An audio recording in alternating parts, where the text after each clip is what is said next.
Despite what their moms told them, they just aren't talented enough for radio. Unfortunately, anyone can have a show these days. Sean. Well, I'm pretty hard to figure out sometimes. In fact, I can't even figure myself out sometimes, so don't you try to. Joe. You're an idiot. And really a disloyal person. This is the Cuse Militia.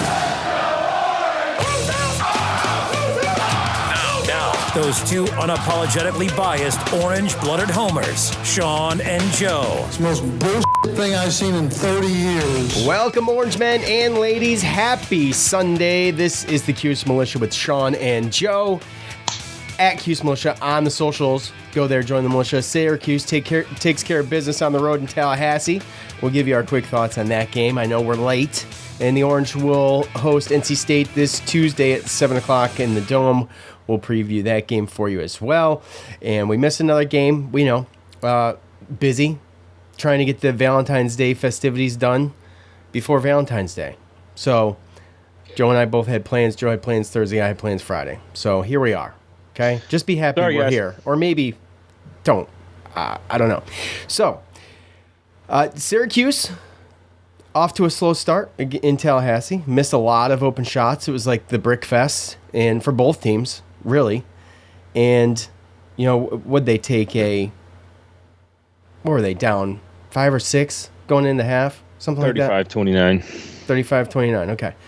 So they come out, and they had a problem with the lob early in the first half, or for some of the first half for McLeod. And, you know, once they figured that out, they pretty much just had to, you know, Joe Girard came to life, and he was 5 for 8 from 3. That's awesome. They out-rebounded him. Eventually out-rebounded him, I should say. Didn't look good in the first half. So a good second half leads them to victory.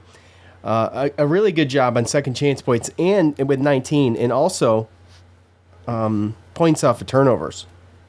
So they turned, I think, 12 turnovers into 19 points or something like that. It's pretty good. So I was, you know, I mean, look, it was a game they had to win. And, you know, when you are talking quad 3 games at this point in the season, those are all must wins. And, you know, Florida State didn't have a ton of fans there, which was great. But, you know, they're kind of having a rough go. So I guess it's hard to get some fans in there. But anyways, obviously I think that helped Syracuse. Plus, there's some Syracuse fans in there. They made a little bit of noise. But to come back and out-rebound, too, was tremendous. And just a great game. Christopher Bell had a pretty good game. I mean, he had some fouls, like bang, bang, bang fouls. Yeah, towards the end of the game, but he had a good game though. He had a really good game. Well, yeah, I mean, he shot a bunch, went 1 of 9 from 3. Which coach, you know, he mentioned in his presser that, you know, he rarely does that. He said the worst he would do is 3 or 4. Yeah. So, but he did have 6 rebounds. So he had a block. He was the 4th starter in double digits, and you know, we got 60 points from the guys we needed. I mean, Joe Girard, you know, Judah, Joe, and Jesse had 60 points combined, and then if we, you know, win rebounding and turnovers are close, and those guys put up, you know, combined 60 points, it's going to be tough to beat us. Yeah, and you know, not great from behind the arc as a team, 28%, 29%. So, yep. But winning the ones they should, with opportunities ahead, and that's kind of the focus. Obviously, you know what's on the schedule. Coach did a pretty lengthy press conference too. There's you know, I didn't put a montage together just because I'm not going to talk about a game in depth right here, you know, 3-4 days separated from it, but a pretty decent day in ACC basketball yesterday, except for I was rooting for Clemson against UNC, and they got smoked. That was kind of a surprise to me. UNC is kind of one of those teams that's like, you just don't know really what you're going to get when you play them. They could be tremendous, or they could just struggle. Yeah. And they were great against Clemson. But, you know, NC State hanging tough in there, and obviously the Duke-Virginia game, so the controversial call at the end. I only saw it or at the end of regulation, I should say. I only saw it like a quick second after the late game last night, and I mean, obviously, I see why it was controversial. Let's just put it that way. But you know what? You know what though? Look, they could take one on the chin. Okay, just them as an organization. Just no one in particular, but I'm just saying Duke can take it on the chin. Look, man, these things happen. I went back and watched it. I know they do, right? But at the end of the day, you're talking about a situation where they called the foul. And then reversed it. And even when they slowed it down, it's like, okay, 2 guys hit the guy's arm. And then they were talking about, well, did he get fouled? Maybe they fouled him after, the clock was ran out. See, I didn't hear all this analysis. Go on. I only saw it. And so then they slow it down, and he clearly got fouled at 0.2 seconds. So, yeah, I mean, they stopped it. They showed it. They called a foul, and they still reversed it, which is just, it's wild to me.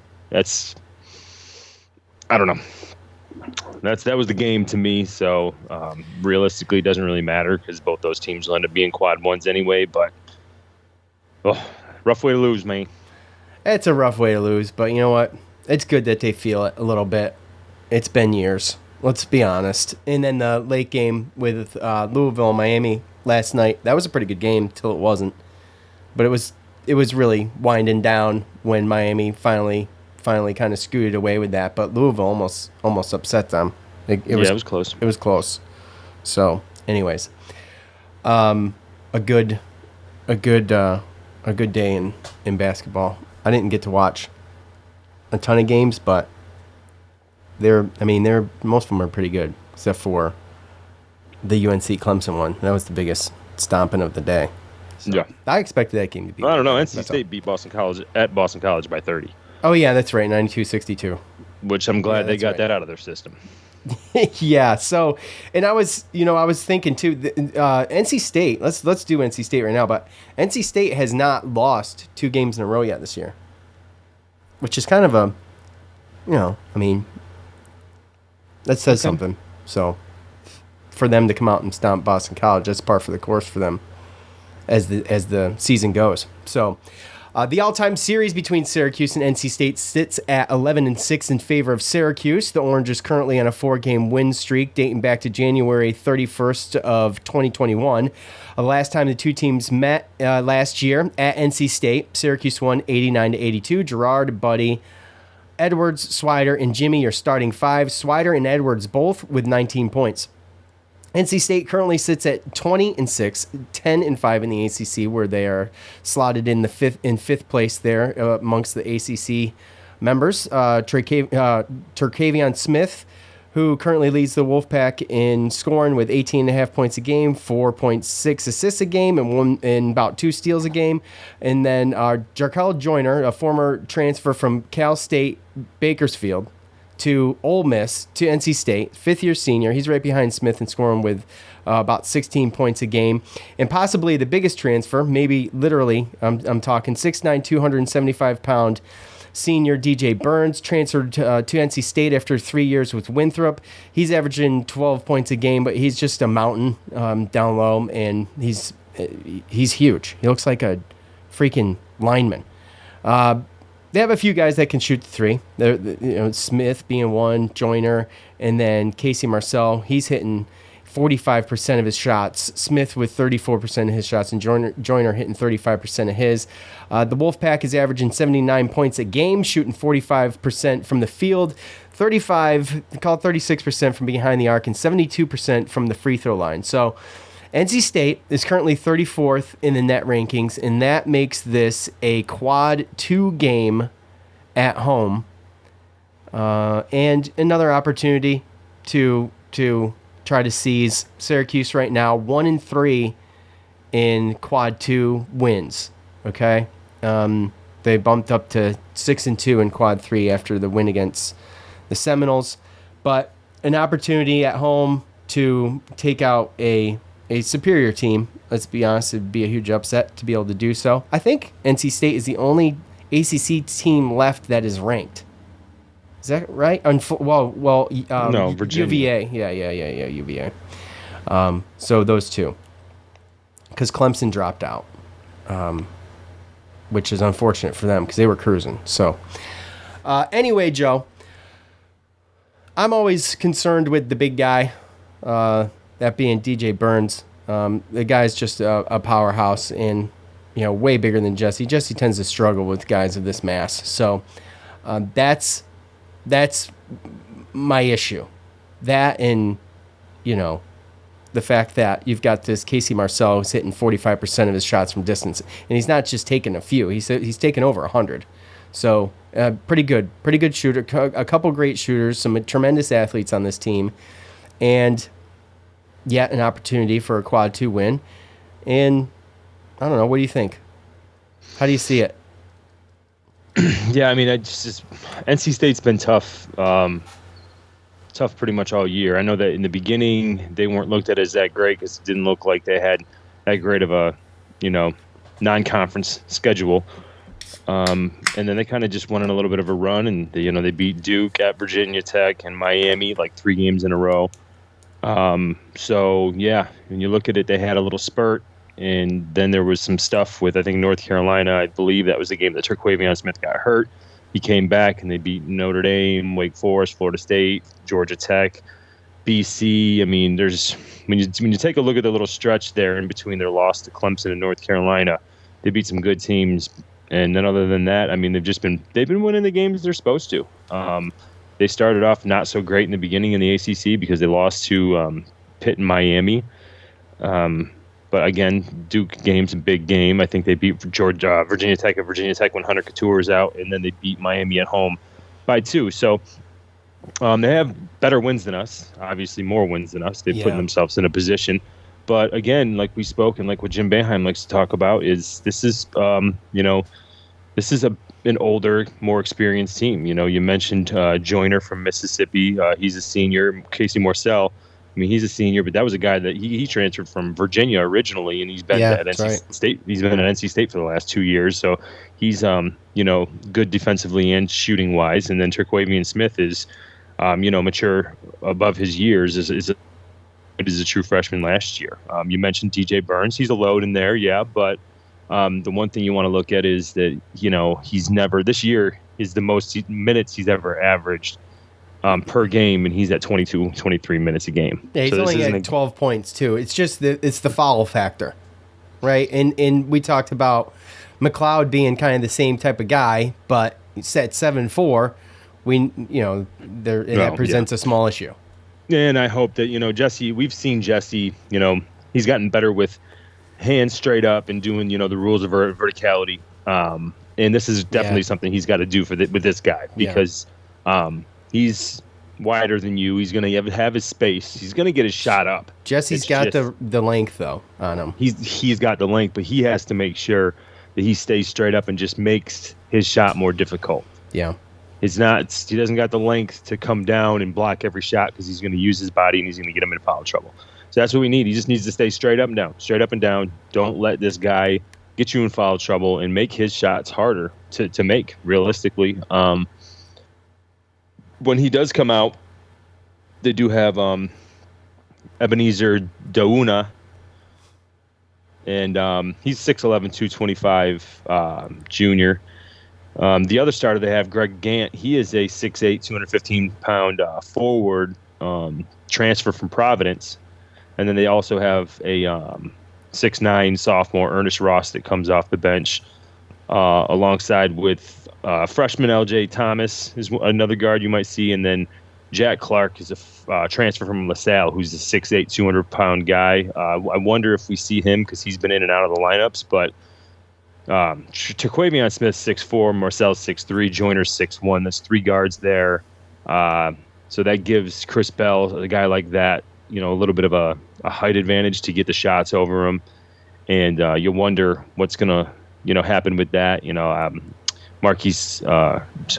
Malik Brown is taller than Greg Gant, so we're going to have a little bit of a height advantage. So you wonder if they're going to come with some different lineups to kind of go against the height or whatever. But I think you're absolutely right. This is a team that I think is most likely going to get kind of lulled to sleep with the 3-pointers, and they're going to make some, and hopefully they don't shoot 50% like they did against Boston College yesterday. But you want it to be more like last game. You said, you mentioned that we shot 28.6% from the three. Well, Florida State, we went 6 to 21. Florida State, they shot 25.7%, and they shot 35 threes. Darren Green Jr. shot 17 alone, with Caleb Mills going one. Yeah, we knew Green was a problem, and that's his thing. That's what he does. Yeah, but 5 of 17, yeah. So realistically, I see another game where they're going to try to get it to Burns and stuff like that, but it's at home. It's in the dome. You hope that the depth perception to the rim is a factor. Maybe a lot of these kids coming in here have never been to the dome.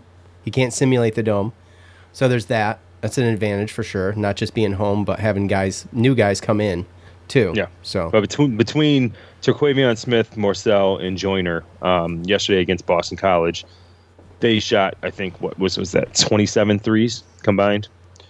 So we're going to see that. It's just, can we spread that out? Can we make them go inside? How are they going to handle getting the ball in the middle? Who's going to handle all that? So it's just going to be interesting because, honestly, these are a lot of new faces. It's our first time seeing Gant and Burns Jr. and Joyner. And, it's going to be interesting to see how they handle that zone. I mean, it's hard because you don't want to come out and be like, oh, they're not as good as their record shows or whatever, but they're a solid team. But when you look at their ACC schedule, it looks a little weakish, and the only difference really is that they've got a couple wins. I mean, I think we'd be very comparable to them if we had a couple of our other wins, and then maybe we obviously didn't lose any bad non-conference games. Their only non-conference loss came against Kansas, and they actually played them pretty well. Yeah, and so also too, when you look at the games that they lost in the ACC, being Miami, UNC, and Virginia, and Pittsburgh, Miami, Clemson, North Carolina, Virginia. So all those teams are at the top. Right. So they don't have a bad loss, really. No, they don't. They don't have a bad loss. We'd probably be their worst loss if we beat them. We would definitely be their worst loss. And you said they're winning the games they should. I could argue maybe North Carolina. They probably should have, would have, could have won that game. But everybody has their day. But it's a tough team. I mean, they're sitting fifth in the ACC right now. Did you happen to notice where Syracuse is in the ACC standings? Yes. And we're tied with Duke and North Carolina. Is that crazy or what? And we're tied for 7th place with those two guys, those two teams. So, I mean, when you really look at it, Syracuse has got some bad losses early in the year, but we've been doing the same thing. We've been winning the ones we should. It's just we haven't capitalized on anything yet. So this would be huge for that, especially with Duke losing. And then, UNC, like I said, they're so hit or miss, man. They could lose at any point in time too. And, we're right there. We're right there.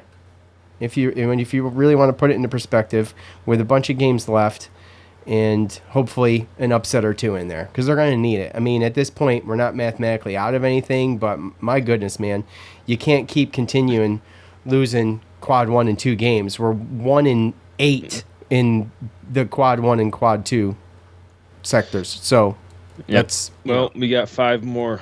So, right? Yeah. Are you talking 5 more games altogether? What are you talking? No, I thought it was 6, right? 6 more games altogether, but 5 more.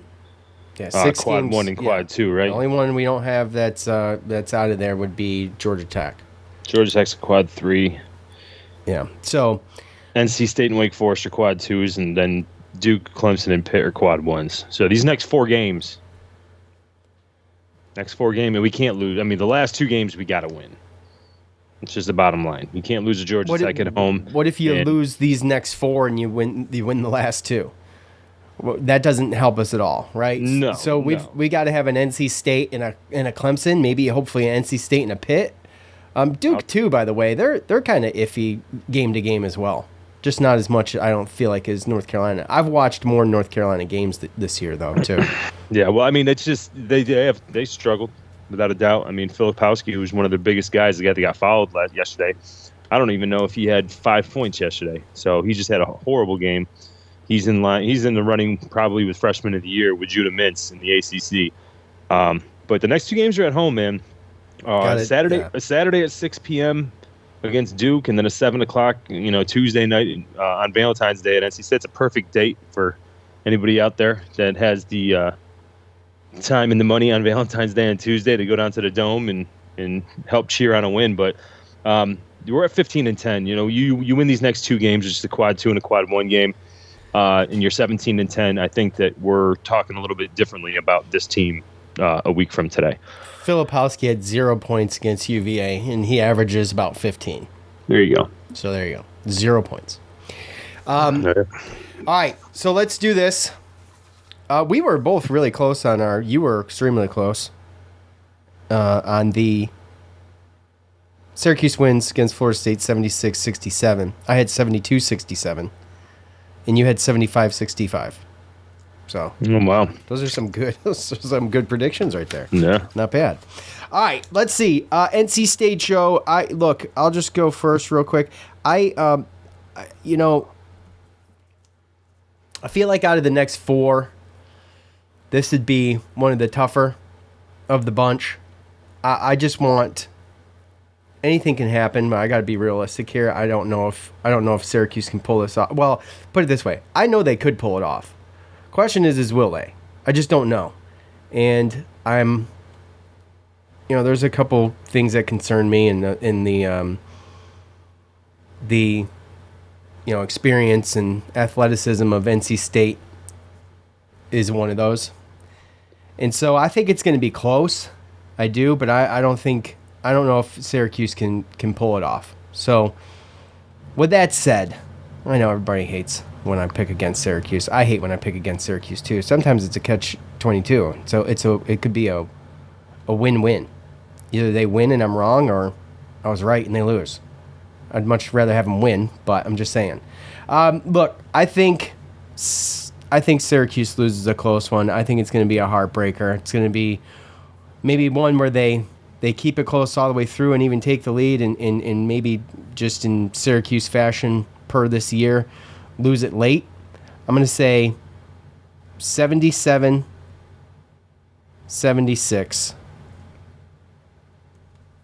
NC State. Ugh. Yeah. Well, it's going to be interesting to see what this NC State team has learned from some of these other teams that have multiple 3-point shooters and they can move the ball around. That's the one thing that scares me more than anything. Really, is the fact that they got 3 very capable 3-point shooters. They can get hot at any time, and they have a backup to a backup in case 1 and 2 aren't right. So we're gonna have to spread out our 2-3 zone pretty far to try to stop these guys. So there's going to be a lot of wanting it to get in the middle. So a lot of it's going to be on what can DJ Burns do against Jesse. Are they going to be able to get the ball into the free throw line, and who are they going to have there? It's going to be interesting because I haven't seen this whole team, and to be perfectly honest with you, I don't think I've seen NC State play at all this year. So I don't really even know what to expect. A lot of it's going to come down to Jesse staying out of foul trouble and what he can do against Burns and in the middle there. They're going to get some alley-oops and everything like that. I mean, it's going to be super tough to stop both aspects of that. If Edwards getting foul trouble or Burns is scoring down low, or they're making passes for easy layups or dunks down low on the baseline, and they're still getting open threes, then that could be a problem. So that's probably why NC State is in the position where they're in right now. It's just the fact that they're very talented on offense and they have different ways of scoring. But I mean, I think it's very comparable to us. I think that Jesse can get this guy in foul trouble. He's going to try to keep him away from the basket and use his physicality. But that's really going to be the matchups, because I think that both teams have capable defenses and capable shooters from the 3-point line. It's just There's the whole caveat, obviously, of the whole, if they get hot and shoot 50% from the three, then we're done. But I think a lot of it's going to come down to DJ Burns, Jesse Edwards matchup. Yeah, I would agree. And with the 3-point shooting this year, we're used to seeing Syracuse just give up the three constantly. Like, this year has been a little bit different, though, in the sense that they have shut down some pretty good 3-point shooters this year. And you could chalk it up to a little bit of luck, but you got to have a little bit of luck, first of all, especially with those big-time shooters like Green, He hit 5, but he took 17, and he was shooting, 47% or something huge. He's nailing them at a clip that's just unbelievable. And so, we've seen a couple of deep ball shooters struggle. And I don't know what to chalk it up to. Like I said, some luck, some defense, but it's been a little bit different this year. So, I think our defense is getting a little bit better. I think it's getting better. Yeah, Jesse's getting better at not fouling down low. Judah Mintz is really, really good at defense, and he's made it difficult to get the ball at the free throw line, and he's gotten a lot of steals. He averages 2 per game.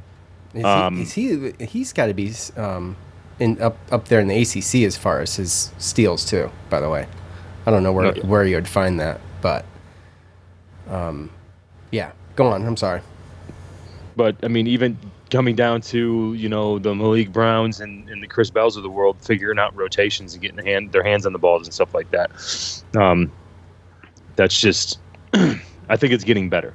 So it's a situation where just younger kids getting better, and they're figuring out the rotations and the in-game changes and stuff like that. All that stuff is getting better. So I think that's why they're defending the three a little bit better. Jesse's staying out of foul trouble a lot better. So there are multiple reasons why. But Judah is 29th in the country in steals, and he is number 1 in the ACC. Oh, really? Yep, for the year. So, there's that. He's excellent. He's just a scrappy go-getter. Did you hear your coach's comments on Judah and kind of the learning curve and all of that during the last presser? I found it very interesting. So, if you haven't listened to the last presser, it's most of the 15 minutes is worth it. And they talks about Judah and, he's just a competitive spirit. I think you can really tell when Coach he likened the relationship between him and Judah to him and Derek Coleman, which I think is great because they just the competitive spirit and the hard-headedness, and just with how much energy and passion they both play with. I really think Coach he loves Judah. You could tell when he really, really likes a player. You really can. And I think Judah's that guy. I think Judah's a special talent. He knows what the deal is with that. He knows how good he is. So yeah, exactly. Judah is a special talent. And for those who saying, oh well, Coach can't recruit. Yeah, well, eat it, because Judah's potentially better than what was he, a 4-star? At least that's what they had him at coming in. He's been excellent. And I know he's had some small issues, but like Coach said, when he gets coached and he goes out and does what he's getting coached on in the game, he's successful. It's when he has that hard-headed competitive attitude where he just where he struggles. So he'll learn. He's a smart player and extremely talented, like I said. Yeah. So, all right. And even looking at these stats in the ACC, right? You can tell that we're competitive just by, if you were to look at this, right? Joe Girard just broke into he's 5th in the league in points per game. He's 4th in the league in 3-pointers per game. Jesse Edwards is 2nd in the league in rebounding, 1st in blocks, and Judah's 1st in steals. So, the only real top category that we don't have anybody in the top 5 is assists. Jesse's 5th in the country in blocks. Oh, yeah. He's a defensive force down there when he stays out of foul trouble. So, yeah. With that said, I think home's going to help us. I think that we keep it up. We know that this is a very important game, and I got Syracuse 72-70. Okay. I like it. I hope you're right. No, me too. We need it. We will see. Yeah, we need it. We do. We need it. And like I said, we got to get a couple of these coming through to even be bubble material. But like you said, this, it's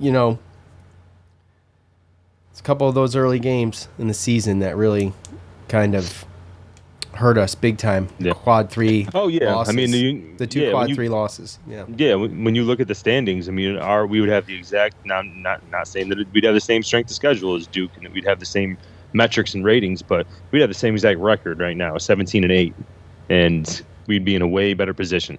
And we'd be undefeated in quad 3 games. You take those, what was it? We wouldn't have lost a quad 3 or quad 4 game all year, yeah. So that helps too. And we do have the road games that work in our favor. We are, I think, over 500 on the road. We've been great on the road. I think Coach mentioned that too in his presser. We've got some quality road wins this year. Yeah. So I mean, that's what makes me feel like we have a little bit of confidence. When it comes down to Clemson, and Pitt coming up. So Pitt's one I want revenge on big time. Oh, absolutely. But that's the fourth game from now, right? So like I said, we're still not in a I saw on Noon's Magician or something that said.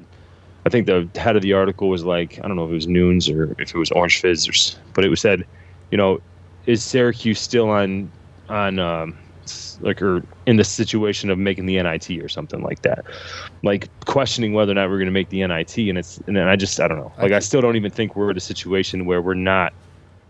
Like we have 6 more games, we're 15-10. It'd be hard for me to believe that we wouldn't be on the bubble if we won 6 straight and went 21-10. That would give us 14-6 in the ACC. We'd have a really good position in the ACC tournament, and that's still a possibility. The only reason that people don't think it is because we haven't gone on a run and we haven't beaten good teams like that. So we're 15-10, and we have NC State and Duke at home, and then at Clemson the next 3 games. If we go 3-0 in those 3 games, and I know that's a big if. Yeah, it's a huge if. But if we go 3-0 in those games, then, like I said, they're talking differently about this team. Yeah, you'd be absolutely. 18-10 with 3 more games, and you're talking about you just picked up 2 quad 1 wins and a quad 2 win, and one of the quad 1 win was on the road, which gives you your 6th league road game win. So, I mean, the games are right there. They're still mathematical possibility. I mean, obviously you can always win the tournament, right? But there's still a situation where you don't have to win the tournament, maybe win 1 or 2 games in the ACC tournament and then still get a bid based upon what you did in the regular season. Yeah. No, I mean, 1 game at a time. That's where I'm at. Yeah, it is 1 game at a time, but like realistically, that's where we're at. Yeah. All right, real quick, it's Super Bowl Sunday, Joe. What do you got? Do you care? Are you like me, where you're like freaking Kansas City? I'm a Kansas City hater. And, the Eagles are just the Eagles to me. I'm sure you hate them more than I do. I could take them or leave them. But it's not about, for me, it's not about that's who I want to win. It's about who I want to lose because I have no money on this. So normally we do squares at work. We didn't do any. I don't know why. I guess just time slipped away. Yeah. But that's the fun thing about the squares is you don't really have to.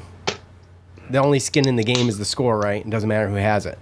So for me, it's just I just want Kansas City to lose. I'm always like the one who's hating the guy on the high horse, and the guy on the high horse is Patrick Mahomes. Back when Jimmy Johnson won 5 NASCAR championships in a row, it's like I couldn't stand. You just can't stand that guy. That's me. I can't stand that guy. So anyway, go Eagles. Does it change? Huh? Yeah, it changes. Does it change? Yeah, it changes. So this isn't because they're in the same. No.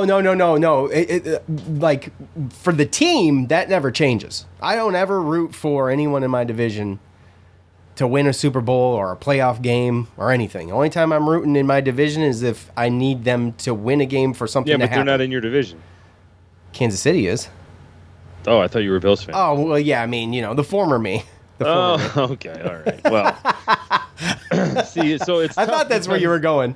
So it's tough because in certain sports, like even like the NCAA tournament, right? Like I like to, for instance, if Syracuse doesn't make the tournament, or if they do, like I'm cheering for the ACC teams because I do too. I do too. That's different though. Because that's is it? Yeah, it is. It is for me. First of all, I never cheer for Duke or UNC in the tournament. I don't mind, but I like seeing other ACC teams do good in the tournament though, and it's because of the ACC naysayers. Okay, it's for the people who think the ACC is overrated. Remember a couple years ago, it might even have been last year. Didn't we have 2 out of the 4 in the Final Four from the ACC when they say, "Oh, ACC's having a down year. Oh, ACC's down here." I think we only had like 5 teams that made it, and 3 made it to the Elite Eight. Yeah, Miami made it to the Elite Eight. They lost, and then Duke and North Carolina played in the Final Four. Yeah. Yep. So, but the Big Ten had like 9 or 10, and they were all out by the 32 teams. Two teams made it to the second weekend, and then they both lost. Yeah, so it was the 32 round of 32. Yeah, so you make it to the next. Once you make it past the first weekend, you're in the Sweet 16. So they had 2 teams make it in the Sweet 16. Oh, okay, gotcha. Okay, yeah. yes, correct. See, it's just tough because with me, like Washington, growing up as a Giants fan, Washington's just never really been a threat. So I really haven't really. They beat the Bills back in the day, Super Bowl. Yeah, but after that, I mean, they pretty much haven't been a threat. No, since then they have done nothing. And same with Dallas. They've done nothing. Same with Dallas, but Dallas fans are obnoxious, and you love watching them lose. Yeah, and realistically too, it's hard for me to.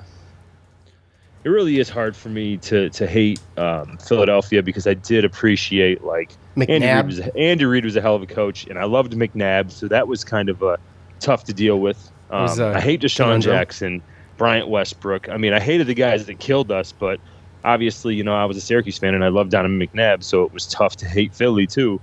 And I didn't even really mind Randall Cunningham before that. So Philadelphia really hasn't been a. Well, how could you not like Randall Cunningham though? But I mean, that's just what I'm saying is that like as a Giants fan in my own division, if there is a team that I wouldn't root for to win the Super Bowl, it probably would be Dallas. So you don't care about the other ones, like San Diego's never won a championship, and I hope they never do. I think it's hilarious, And then obviously the Broncos and Kansas City, they've both won recently. Peyton Manning won not that long ago, right? So yeah, it's tough. It sucks. And realistically too, like I don't need Philadelphia to come back next year with like any extra like motivation to try to do better, Yeah, so, and the Giants lost to them this year in the playoffs, and they're our division, so like I could sit here and easily say, oh, so you're rooting for Philly too then? I kind of want Philly to win.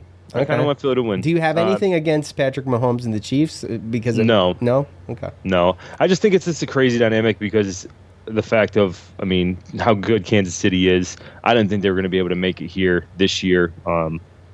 Andy Reid. But then Andy Reid came from Philly, right? Mm-hmm. So a lot of things going on, and like I said, for Philly to win, it gives me a lot of pluses. As a Giants fan, I could say, oh, you guys, you trashed on the NFC East. 3 out of the 4 teams made the playoffs. A team in our division, the team that we lost to in the playoffs, and a team from our division was the one. So we lost to the Super Bowl champs, right? And then I think, honestly, it has a negative effect toward Philly next year because sometimes teams have that Super Bowl hangover, and sometimes once you get that Super Bowl, once you get that first ring, then sometimes that motivation changes a little bit. There's probably going to be players asking for more money, maybe free agent guys that now they're in a better situation to go out and get more money from another team. So there's a lot of effects really where it comes down to it. So I think, I don't know. It's just in my weird world in my head, I feel like Philly would be better next year if they lost. If they won, then I feel like they might have a Super Bowl hangover, and I'm cool with that. So yeah, I hear you. Really, this is not the greatest matchup for me. I really not a huge fan of either one of these teams at all. So, well, not the best teams during the regular season don't always make it to the Super Bowl. Yeah, my Bills, heartbreaker. I honestly thought it was going to be Bengals and 49ers. I would have liked to have seen the Bengals get in there. I would have. Well, they were there last year, right? Yeah, but I would have liked to see them again. They're an exciting team to watch. If you want to talk about like no bias, just like to watch a team, I think it's the Bengals. For me. Yeah. Right? Like I don't love them. I don't hate them. If they win, they win. If they don't, they don't. I was rooting for them in the playoffs once they got by the Bills, and then of course they lose. Seems like that happens to me a lot. Teams I root for lose. So I mean, to me this year it was on an AFC end. It was obviously going to be either Kansas City, Buffalo, or Cincinnati, and on the NFC side it was going to be Philly or San Fran, in my opinion. So I am glad San Francisco lost. I was rooting for Philly against San Francisco. I will say that. But it was the lesser of two evils. That's exactly what's going on tonight, too. So, anyways, speaking of which, you're having a party. I'm having a... It's more of like a get-together. You're having a get-together. I'm having, the kids love New Year's, Super Bowl. We do the finger foods, and everybody gets to pig out on... some homemade appetizers, homemade potato skins and stuff like that. So. Oh yeah, you're doing what appetizers? I'm doing, of course you got to do the little smokies, right? We got bacon wrapped little smokies. Okay, so for New Year's, I did the little smokies in a croissant. This time I'm doing pigs in a blanket. This time I'm doing them in the crock pot with the 1 part barbecue sauce, 1 part grape jelly thing. You know what I'm talking about? Oh, okay. Now we're doing it's all brown sugar, pineapple juice, and it's the little smokies wrapped with bacon. Nice. Okay. Well, I have to try that. I guess it turns into a great little barbecue sauce, and it does. You got the toothpicks in them already, so once they're done, you just pick them out. Yeah, that's what we do. And then I'm doing homemade pizzas in the pizza oven. Okay. Got one of those little gas pizza ovens. And then wings. And I got crab cakes for the girls. Well, for my wife, my daughter, and my youngest son. They'll eat crab cakes. Okay. So that's about it. That's a lot. It'll be a ton of food left over. We always do too much, and then the kids can eat it for the rest of the week. So yeah, pretty much. Yeah, we have someone coming over, bringing a mac and cheese, some desserts. Oh, mac and cheese is that's mac and cheese and chili. That's what I'm missing. That's what I'm missing. No, my wife that's put the thing. stops on So it. we did a red sauce chili 2 weeks ago. We just got done doing a pasta sauce, so we're doing a chicken white bean chicken chili. White chicken chili. Okay. Yeah. You so we're doing spicy that style or what? Yeah, a little bit. All right. Not too bad. So got to keep it kid friendly, but right. We're doing that along with the little smokies, like you said, and some Rotel dip. Oh, the Rotel dip, half Rotel, half Velveeta. With ground sausage. Oh, nice. Yeah, throw that out there. Chorizo? Chorizo. Nah, it's not chorizo. It's like Italian sausage? Like Gianelli? No, just ground, regular sausage. Oh, just ground sausage. Yeah. I gotcha. Yeah. Okay. So, yeah, there's going to be that kind of stuff. I don't know if we're doing shrimp or not. I'm still trying to figure that out. But well, you better get to figuring it out. Like, within the next... we're doing chicken wings, too. I got some chicken wings I'm going to just toss with some buffalo when I get done. And I got some marinating in a garlic parm sauce right now. So. There you go. I'll give you my chicken wing tip. Okay, because this is how I do the chicken wings. Okay, well, I was going to ask you that. Hold on. If you don't have a smoker, if you don't have a smoker, the best way is still on the grill. Okay. Just extremely low on a cookie sheet, though. See, I put them all in a bag. Get the pre-cut ones from Wegmans. Put them in a bag. I do olive oil, and then I put my seasonings in there, and I mix them all around, and I sit them there. They sit overnight, right? Then I take them. I put them directly on the smoker. Smoke them for a half hour. Turn it up to 225 for another half hour. Then I flip them, and then it's just 225 for like another hour and 15 minutes, something like that. You can tell when they're done. And then I pull them off, and they're fall off the bone good, man. And I can sauce my own. So I sauce them because not everybody likes the stuff as hot as I do. So I sauce them. Right. I sauce them afterwards, and then the other ones are just naked. Just garlic powder. We'll toss them. Oh, you toss them? Okay. Yeah, that's what I'll do. I'll do it like in a frying pan, Yeah. get it a little caramelized. But I do garlic powder. Garlic powder. There's a sweet and smoky rub, and a little bit of cumin, or not cumin. What do you call it? Cayenne. No. Gosh, what the hell is it? I forget. What's the Indian spice? Come on, help me out. Come on. It's the main one. Anyway, it slips me. But it's just 3 things in the olive oil. It's good. Anyway, 2 hours, 15 minutes, something like that. 2.5 hours. Coriander, is it? No, it's not coriander. That's a like a Mexican spice. Turmeric? No. Cumin, cardamom? No. It's on the tip of my tongue, dude. I use it all the time. Curry powder. Really? Curry powder. So what would be your tip just on a grill? Indirect heat. So only light one side of your grill. Indirect heat on a sheet. Go, you know, if you got a thermostat on there, you want to keep it around 225, 250. So like usually on my old grill, it was as low as possible. Indirect so you put it on a cookie sheet on the opposite side that the heat is? Yeah. And then you just turn the sheet. You turn the sheet, 180 degrees. As you go. Yeah. As you go. And then you flip them. You can do it the same amount of time. 2 hours, 2.5 hours, something like that. Jeez. It's good, bro. It's good. What if you don't have that amount of time? If you don't have that amount of time, you can always cook them on indirect heat. Same way you could do 350 for, I guess probably 45 minutes maybe.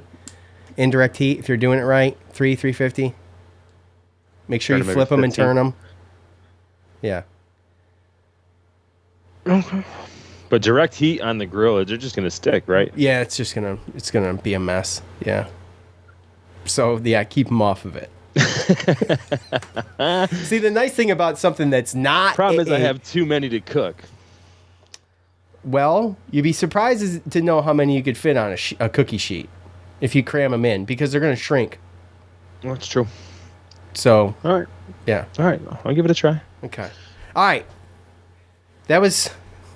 I mean, we've done food segments before, but that was extended, so I'm sorry. Look, we appreciate all of you for hanging in there with us, and we'll be back. The plan is to be back on Wednesday. I don't think I have anything that's going to pop up, but it's been a struggle. Just busy. So anyways, we appreciate all of you for hanging in there. Really, really do. Thanks for listening. For Joe, I'm Sean. We're out. Peace.